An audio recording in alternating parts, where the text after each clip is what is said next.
P T I کے لوگوں سے ان سے میں یہی کہہ رہا ہوں کہ خدا کا واسطہ اس سلطان رائی بن کے گنڈاسا اٹھا کے بڑھ کے مارنے سے اس سسٹم کو کوئی نقصان نہیں پہنچا سکتے آپ. ان کے مخالفین یہ کہتے ہیں کہ یہ غلط کہہ رہے ہیں. اس ملک میں خود کو سچا ثابت کرنے کے لیے ارشد شریف شہید کو شہید ہو کے دکھانا پڑتا ہے. وہ الزام لگا رہے ہیں جی کہ پاکستان کی ایجنسیوں نے کروایا ہے. اس میں ملٹری اسٹیبلشمنٹ بھی شامل ہے, اس میں آپ کی سیاسی اسٹیبلشمنٹ بھی شامل ہے. عدالتی احکامات کی جس طرح سے دھجیاں اڑائی جا رہی ہیں, جس طرح سے عمران خان صاحب کا جو آئینی اور قانونی حق ہے کہ ان سے ملاقاتیں ہوں, اس طرح سے ان کی بہنوں کی تذلیل کی جا رہی ہے. میں ارشد شریف کو انصاف دلا نہیں سکتا. میں عدالت نہیں ہوں, میں جج نہیں ہوں, میں کورٹ نہیں ہوں. میں نے وہاں اس پولیس آفیسر کو رشوت دے کر وہ فائلز ریکارڈ کی. میں نے ارشد شریف شہید کے پہلے پوسٹ مارٹم کی تصویریں حاصل کی. میں نے جو ان کی سیل ہو جانے والی گاڑی تھی اس کو رشوت دے کے ڈی سیل کروایا. ان کی خفیہ ریکارڈنگز کی. وہاں ایک لمحے کے لیے کسی کو احساس ہو جاتا کہ میں ان کی خفیہ ریکارڈنگ کر رہا ہوں تو میرا حال بھی ارشد شریف والا ہوتا. تو وہ جو 8 مہینے جس میں اس جعلی پیر شف کو ہم نے بے نقاب کیا, ہزاروں ویڈیوز اس کی سوشل میڈیا پر موجود ہیں, ایک آیت کریمہ کبھی پڑھ کر نہیں سنائی. وہ والدین اور ان کی ویڈیوز ہمارے پاس موجود ہیں کہ جنہیں اس نے کہا کہ جی بچی کے دل میں سوراخ ہے, نیلی آنکھوں والی پیاری سی گڑیا, اتنی خوبصورت بچی اور دل میں سوراخ تھا. اس نے کہا جی میں نے پھونک مار دی, اب آپ نے ڈاکٹر کے پاس نہیں لے کے جانا. ایڑیاں رگڑ رگڑ کے نیلی ہو کے دم گھٹنے سے ہماری آنکھوں کے سامنے مر گئی. تو بہت زیادہ پازیٹیو اور کافی پاپولر آپ کا ٹور ہے. نہیں الحمدللہ, اللہ کا بہت احسان ہے. بس میں سمجھتا ہوں مجھ سے زیادہ پاپولر نیریٹو اور نظریے اور بیانیے کو ہونا چاہیے, اور وہ بیانیہ لوگوں کا بیانیہ ہے, وہ بیانیہ نوجوانوں کا بیانیہ ہے. درخواست یہ ہے کہ خدا کا واسطہ ہے, اب تک آپ نے ہر ایک پر اعتماد کر کے دیکھ لیا, آپ نے ہر ایک پر ٹرسٹ کر کے دیکھ لیا. اب آخری مرتبہ اپنے اوپر اعتماد کر کے دیکھیں, اپنے اوپر ٹرسٹ. مجھ سمیت کسی آدمی کے پیچھے مت چلیں, کسی آدمی کو رہنما تصور نہ کریں, خود رہنما بنے, خود لیڈر بنے, ایک ایسا پلیٹ فارم کریٹ کریں. ہم سب مل کے اس میں ہیلپ کرنے کے لیے تیار ہیں کہ جس میں آپ جمہوریت کے ذریعے, میرٹ کے ذریعے اپنے اندر سے لیڈرز کو منتخب کریں خاص مدت کے لیے, اور پھر نئی لیڈرشپ آ جائے. اور یہ جو بات میں کر رہا ہوں, یہ بات میرا ایجاد کردہ فلسفہ نہیں ہے. یہ ساری دنیا میں, برطانیہ میں جہاں اس وقت موجود ہے وہاں بھی ایسے ہی ہوتا ہے. ایسی سیاسی جماعتیں جو ادارہ ہوتی ہیں, جو لوگوں کی ملکیت ہوتی ہیں, اور عام لوگوں میں سے مڈل, آج بھی امریکہ کے شہر, دنیا کا سب سے طاقتور شہر نیو یارک, اس کے میئر زہران ممدانی نے بطور میئر اپنا حلف لیا ہے. آج ایک ایسا نوجوان کہ جو اس آن کی آن میں اس سسٹم میں سے ایمرج ہوا, بطور لیڈر سامنے آیا, اور اب وہ دنیا کے سب سے طاقتور شہر کا میئر ہے. جس شہر میں اس وقت موجود ہے لندن, یہاں کا جو میئر ہے وہ ایک بس ڈرائیور کا, پاکستانی بس ڈرائیور کا بیٹا ہے. ایسا معاشرہ ہونا چاہیے جہاں ایک ریڑھی والے کی بیٹی بھی پرائم منسٹر بن سکے, جہاں ایک مزدور کا, ایک کنڈکٹر اور ڈرائیور کا بیٹا بھی پاکستان کا وزیر اعظم بن سکے. ہمارے یہاں ہم نے ہمیشہ سیاسی اشرافیہ کے لوگوں کو وزیر اعظم منتخب کیا. کوئی ایچیسن کالج کا پڑھا ہوا, کوئی سرمایہ دار, کوئی وڈیرا, کوئی جاگیردار. جب تک مڈل کلاس لوگوں میں سے قیادت نہیں ابھرے گی میرٹ کی بنیاد پر, چاپلوسی اور وفاداری کی بنیاد پر نہیں, تب تک پاکستان کا کوئی مستقبل نہیں. اسپیشلی جو آپ نے اپنی پولیٹیکل پارٹی لانچ کی, آپ تو پولیٹیکل موومنٹ کہتے ہیں, اس کے بعد کافی زیادہ کنٹروورسی ہے. ہم دیکھ رہے ہیں سوشل میڈیا پہ آپ کو ٹرول بھی کیا جا رہا ہے. اگر میں اسپیسیفکلی بات کروں تو جو شہباز گل ہے, انہوں نے بھی آپ کے بارے میں, اگر آپ کی نظر سے گزرے ہیں وی لاگ میں, تو انہوں نے بھی کافی کیے. انہوں نے ایک بات یہ کہی ہے کہ آپ ہر بات پہ قسمیں کھاتے ہیں. اپنے ایک ہی آپ کا بیٹا ہے, آپ اس کے اوپر قسم کھا لیتے ہیں. آپ کی 3 بیگمات ہیں, بیگم کی قسم نہیں کھاتے لیکن بیٹے کی کھاتے ہیں. تو یہ بتائیں کہ قسمیں کیوں کھاتے ہیں؟ شہباز گل صاحب, میں نے وہ کلپ میری نظر سے گزرا, میں آئی انجوائے ہز پنجابی. بہت مزیدار چیزیں ہوتی ہیں کچھ اس کے اندر. میری ان سے ایک ریکویسٹ ہوگی کہ اگر وہ کوئی منطقی اور لاجیکل بات کرے تو اور زیادہ لطف آئے ان کی گفتگو کا. ویسے میں ان کی کچھ چیزوں کو انجوائے کرتا ہوں, لیکن وہ پھر وہ اس طرح کی ظاہر بے تکی اور ٹامک ٹوئیاں والی بات, چونکہ پاکستان اس وقت کوئی جگتوں کا متحمل نہیں ہو سکتا, کوئی سیاسی تھڑے بازی کا متحمل نہیں ہو سکتا. پاکستان میں اس وقت ضرورت ہے اس عمر کی ہے کہ ہم منطق سے بات کریں, دلیل سے بات کریں.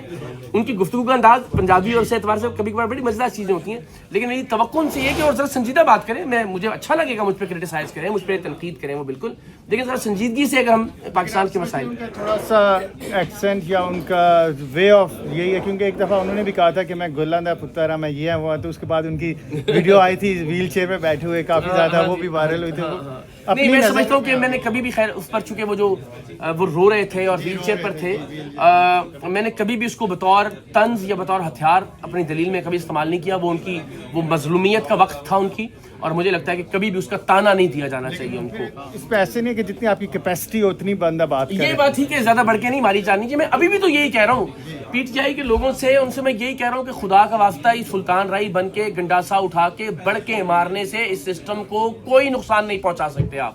نہ نقصان پہنچا پا رہے ہیں, بلکہ روزانہ اس سسٹم کا شکنجہ مزید مضبوط ہوتا چلا جا رہا ہے. باہر بیٹھ کے اس طرح کی سیاسی تھڑے بازی اور جگت بازی کر کے اپنے ویلاگ کے اندر آپ پی ٹی آئی کا, پاکستان کا یا اس قوم کا کوئی بھلا نہیں کر رہے ہیں. خدا کا واسطہ ہے ذرا تھوڑا سا سنجیدہ ہو جائیں, ذرا منطقی اور دلیل پر مبنی گفتگو شروع کریں, دیانتداری سے بتائیں, مجھے سمجھائیں, قوم کو سمجھائیں آپ کے پاس کیا لاہے عمل عمران خان صاحب کی رہائی کا, کیسے عمران خان صاحب کو رہا کریں گے, کیسے آپ اس سسٹم سے, اس نظام سے اس قوم کی جان چھڑوائیں گے. اگلے 3 مہینوں کا, 6 مہینوں کا, سال کا, 2 سال کا کیا اسٹریٹجی ہے آپ لوگوں کے پاس؟ زیرو. آپ شروع ہوئے تھے پاکستان میں انقلاب لانے سے کہ جی ہم تبدیلی لے کر آئیں گے, آپ ختم ہو گئے. اب یہاں آ کے جناب ہمارے لیڈر کو رہا کر دیں, چلیں لیڈر کی رہائی کا معاملہ بھی پیچھے رہ گیا, اب آپ کہتے ہیں جی لیڈر سے ملاقات کروا دیں, لیڈر کی ملاقات کا معاملہ بھی پیچھے رہ جائے گا, ابھی آپ تھوڑے عرصے میں کہیں گے کہ لیڈر کی جیل تبدیل نہ کریں. تو یہاں تک سسٹم لے آیا بدقسمتی سے آپ کو. آپ کیا فائدہ کر رہے ہیں پاکستان تحریک انصاف کا, عمران خان صاحب کا یا پاکستان کا؟ باہر بیٹھ کے مذاق والے جگتوں والے ویلاگ بنا کے اپنے ڈالرز کما کے. خدا کا واسطہ ہے کچھ بہتر سوچنا شروع کریں, کسی متبادل نظام کی طرف آئیں, کسی متوازی نظام کی طرف آئیں. اس بات کو غور سے سنیں کہ جب تک پاکستان میں نئے سرے سے ایک نئی منظم سیاسی جماعت, سیاسی پلیٹ فارم وجود میں نہیں آتا, عمران خان صاحب کی رہائی سمیت کوئی مسئلہ حل نہیں ہو سکتا. ان کے مخالفین یہ کہتے ہیں کہ یہ غلط کہہ رہے ہیں, ان کے مخالفین. جی ایسے ہی ایسے اور اس کی ہمارے پاس نہیں ہے. ایک مطلب وہ ایک اور صاحب ہے, انہوں نے بھی کہا کہ میرے گھر پہ بھی ہوا, پھر انہوں نے کہا 2 دفعہ. مخالفین کہہ رہے ہیں نہیں ہے, پولیس کی طرف سے ابھی ہمیں کوئی آفیشیل ورژن نہیں ملا. ایسے ہی ہے ایسے ہی. میں اس میں نا اظہر ایک چھوٹی سی ریکویسٹ کروں, یہ ہاں اس میں مبینہ کا لفظ تو ہم ضرور استعمال کر لیں, لیکن بڑی بدقسمتی ہے اس ملک میں کہ اس ملک میں خود کو سچا ثابت کرنے کے لیے ارشد شریف شہید کو شہید ہو کے دکھانا پڑتا ہے. اس ملک میں جب تک کلثوم نواز صاحبہ مر کر نہیں دکھاتی, ہم نے دیکھا اسی بدقسمت ٹولے نے ان پر بھی الزامات لگائے. تو میں یہ سمجھتا ہوں کہ تا وقت یہ کہ جب تک کوئی بندہ مر ہی نہ جائے ہم کہیں کہ ہاں یار یہ ٹھیک کہہ رہا تھا, میرا یہ خیال ہے اس سے پہلے اس کی بات کو ویٹیج ضرور دینی چاہیے. جہاں یہ ضرور کہیے کہ یہ ان کا کہنا ہے, مگر ایک اصول کی بنیاد پر کہ بہرحال اس طرح کا کوئی واقعہ کسی کے خلاف نہیں ہونا چاہیے, ہمیں اس کی مذمت کرنی چاہیے. اور باقی اگر کسی نے اس کو کسی بھی طرح سے کچھ پلانٹ کیا ہے وہ ڈیٹیلز بھی سامنے آ جائیں. لیکن وہ الزام لگا رہے ہیں جی کہ پاکستان کی ایجنسیوں نے کروایا. کیا اس میں پاکستان کی, میں کہتا ہوں یہ بھی ایسا بھی نہیں ہونا چاہیے کہ آپ بغیر کسی ثبوت کے کسی کے اوپر الزام عائد کریں. یہ بھی میرا خیال ہے قابل مذمت ہے, اور یہ بھی کہ ان کے خلاف جو کچھ ہوا ہے وہ قابل مذمت ہے. تو دونوں طرف سے سینیٹی کو پرویل کرنا چاہیے, ثبوت کی بنیاد پر بات ہونی چاہیے. اگر شہزاد اکبر صاحب بھی کہہ رہے ہیں تو یہ بھی نہیں کہا جانا چاہیے, اور اگر ان کے خلاف کسی بھی طرح کا کوئی فزیکل ٹارچر ہوا اس کی بھی مذمت کی جانی چاہیے. اس میں تحقیقات کی ضرورت کیا ہے؟ اس میں کھلی بربریت ہے, اس میں کھلی درندگی ہے, ریاست کا جبر ہے, اس میں وہ ہر چیز موجود ہے.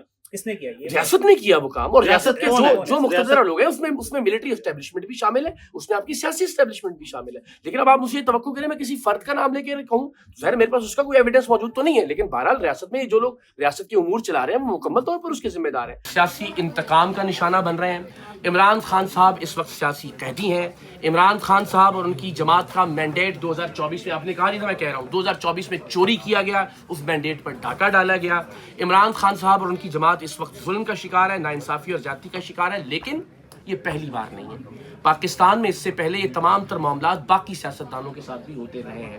ظلم اور جبر کی یہ کہانی مکمل نہیں ہوگی جب تک آپ باقیوں کے ساتھ ہونے والے ظلم, جبر اور ناانصافی اور زیادتی کو بھی تسلیم نہیں کریں گے. سارے سیاستدان مل کر بیٹھیں, قوم مل کر ایک نیا پلیٹ فارم تخلیق کرے, اور یہ کہے کہ آج سے پہلے بھی اگر کسی سیاستدان کے خلاف یہ ہوا تو غلط ہوا, آج عمران خان صاحب کے خلاف یہ ہو رہا ہے تو غلط ہو رہا ہے, اور آئندہ یہ نہیں ہونا چاہیے. اقرار صاحب اس میں پہلے کون سے لوگ ہیں؟ عمران خان صاحب کا نام تو لے لیا, نواز شریف صاحب ہیں, آصف علی زرداری صاحب ہیں, محترمہ بے نظیر بھٹو شہید صاحبہ. بھٹو صاحب کو پھانسی لگا دیا گیا اس ملک کے اندر. تو 2022 کے بعد اس ملک کی تاریخ شروع نہیں ہوتی. اس ملک کی تاریخ 1947 سے شروع کیجئے. ہر ایک کے ساتھ ہونے والی زیادتی اور ناانصافی کو تسلیم کیجئے, اس کی مذمت کیجئے. میں عمران خان صاحب کے ساتھ کھڑا ہوں, میں کہتا ہوں ان کی رہائی ہونی چاہیے. ہر چیز کا ایک وقت ہے, ہر آئیڈیا ایوالو ہوتا ہے. میں اس کی مثال دے دیتا ہوں آپ کو. سال 2017-18 میں ہم نے ایک تحریک نوجوانوں کی شروع کی, نوجوانوں کو ساتھ میں لایا, کوشش کی کہ پاکستان کے لیے کچھ اچھا کر سکیں. اچھا, اس وقت سے یہ خیال تو ذہن میں تھا, میں نے ٹریول کرنا شروع کیا, دنیا کے 60-70 ملکوں میں گیا, دیکھا کہ یار یہاں پہ سسٹم کیوں بہتر چل رہا ہے, کیا فرق ہے جو ہمارے ہاں اور وہاں پہ ہے. ایک تو ظاہر ہے ملٹری اسٹیبلشمنٹ کا رول ہے جو یہاں اس طرح سے نہیں ہے جیسے ہمارے ہیں.